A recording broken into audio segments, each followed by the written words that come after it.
नरेंद्र मोदी का जो असली चेहरा जो सामने आया वो दिल्ली में आया। अब दिल्ली में बैठे हुए थे, हमें नहीं पता था कि तोड़ फोड़ किस तरह से लोगों को जो है ना हमारे एमएलए को तोड़ के डरा के नया सरकार बना रहा है। आपने देखा कि हमारी कई स्टेटों में सरकार नहीं थी, बाकी उन्होंने डरा डोल के आज भी विपक्षी पार्टियों के वहाँ छापे डलवाते हैं जो अपना भ्रष्टाचारी है, जो बीजेपी में आ गया। तो नमस्कार, मैं राशिका आप सभी का स्वागत करती हूँ आपके पसंदीदा चैनल हैप्पीनेस इंडिया में। गुजरात में चुनावी माहौल है और उसमें आज पहले चरण के प्रचार का आखिरी दिन है। तो इस विषय पे हमसे बात करने के लिए हमारे साथ कांग्रेस के नेता जुड़े हैं। सर बहुत बहुत धन्यवाद हमारे चैनल हैप्पीनेस इंडिया को अपना समय देने के लिए। गुजरात में हमारी जो है कांग्रेस पार्टी पूरे दमखम से लड़ रही है और भारी मतों से हम जीतेंगे, वहाँ सरकार बनाएंगे, क्योंकि बीजेपी ने 27 साल से वहाँ जो है सत्ता में है और इन्होंने जो गुंडागर्दी करी है, लोगों के साथ अत्याचार करे हैं, लोगों की जमीन हड़पने का काम करा है, वो सारे आक्रोश आप देखिए जनता अब निकालेगी। इलेक्शनों में जनता की ताकत होती है और इसलिए वहाँ देश के प्रधानमंत्री 50 से ज़्यादा रैली कर रहे हैं, क्योंकि वहाँ के जो मुख्यमंत्री है उनका नाम नहीं है, सिर्फ मुख्यमंत्री का नाम ही है बस, और कुछ नहीं। बाकी प्रधानमंत्री के उस पर इलेक्शन लड़ा जा रहा है। जनता सब समझती है कि काम तो प्रधानमंत्री ने नहीं बल्कि मुख्यमंत्री ने करना, उनका मुख्यमंत्री नाकामयाब है, भ्रष्टाचार में डूबे हुए हैं। अभी कुछ दिन पहले उन्होंने पूरी की पूरी कैबिनेट बदल दी थी इसी कारण, क्योंकि वो भ्रष्टाचारी है। 27 साल से वो भ्रष्टाचार करे। कांग्रेस भारी मतों से जो है ना जीतेगी और वहाँ सरकार।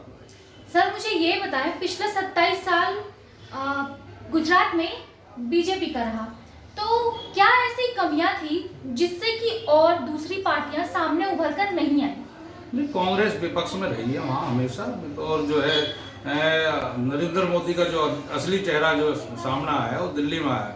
अब दिल्ली में बैठे हुए थे, हमें नहीं पता था कि ये तोड़ फोड़ किस तरह से लोगों को जो है ना हमारे एमएलए को तोड़ के डरा के सरकार बना रहा है। आपने देखा कि हमारी कई स्टेटों में सरकार बनती, बाकी इन्होंने डरा डोल के आज भी विपक्षी पार्टियों के वहाँ छापे डलवाते हैं जो अपना भ्रष्टाचारी है, जो बीजेपी में आ गया तो दूध का दलोगा का गंगा ना लेता है, बाकी और पार्टियों में भ्रष्टाचार हो जाता है। तो इस तरह इन्होंने राजनीति करी है, बल्कि अपने दम पे सरकार नहीं बनाई कभी भी। डराने के बाद सरकार बनी है, डराने का माहौल अब खत्म हो चुका है, जनता जान चुकी। कल ही इनका एक बड़ा नेता बीजेपी का हमारे कांग्रेस में शामिल हुआ है और बाकी उसके जो है ना काफ़ी है, क्योंकि अब खुल के आवाज़ आने लगी है। आप हिमाचल में देखिए, हिमाचल में बाकी हो गए, यानी बीजेपी के जो है कोई एमएलए या उसकी बोलने की हिम्मत नहीं होती है। उनको पता चल रहा है कि मोदी झूठा है, झूठ बोल के जो है ना राजनीति कर रहा है। जनता समझ चुकी है, आने वाला टाइम कांग्रेस का आने वाला टाइम कांग्रेस का होगा। आपने बात करी दिल्ली की, तो हम दिल्ली पे आते हैं। जैसा कि हम सभी जानते हैं 4 दिसंबर को, आने वाले 4 दिसंबर को दिल्ली में नगर निगम के चुनाव होने वाले हैं। तो कहीं ना कहीं बीजेपी उसमें उतना अपना ध्यान नहीं दे रही, क्योंकि उन्हें अपना गढ़ बचाना है गुजरात।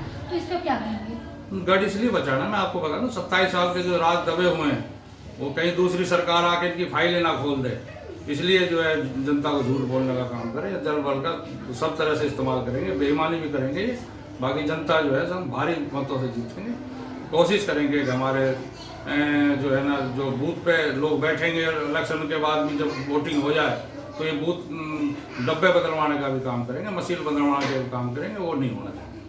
तो ये मशीन भी बदलवा देते हैं, डब्बे भी बदलवा देते हैं, बिल्कुल बदलवा देते हैं, ये सब कुछ कर सकते हैं।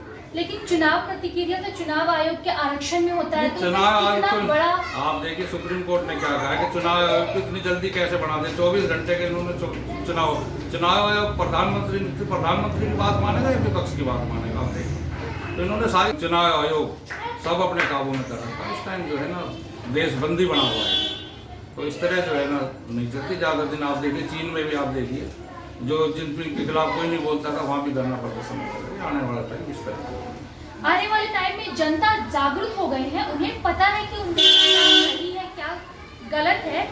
और भी इस तरह अपडेट के लिए हमारे चैनल हैप्पीनेस इंडिया के साथ जुड़े रहें और हमारे चैनल को सब्सक्राइब करना ना भूलें। धन्यवाद।